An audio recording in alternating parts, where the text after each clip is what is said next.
Ikinababahala ng mga opisyal ng barangay ang paghuhukay ng lupa sa bahagi ng Barangay Santa Rosa, Lawag City. May ulat si Gab de Luna.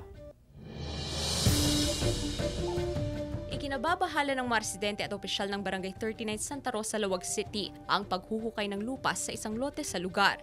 Bagaman pribadong lote ito, ikinaaalarma ng pamunuan ng barangay ang umano'y kawalan ng sapat na dokumento ng paghuhukay. It's very alarming for me.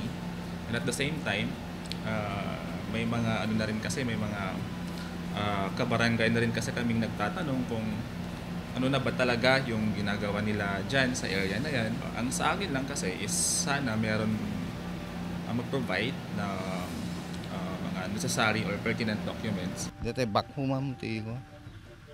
Pagkut-kut-kut ga. Dapat na kinukutan din dyan ko ang mandagaburan di dyan. Umabot na raw sa mahigit isang taon ng paghuhukay sa lote na gagawin daw sanang fish pond.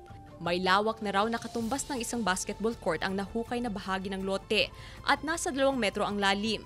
Nagsagawa na raw ng inspeksyon ng City Engineering Office. Surprisingly, yung fish pond na sinasabi nila, it's parang malawak na yung area and may mga parts doon na talagang deeply excavated na.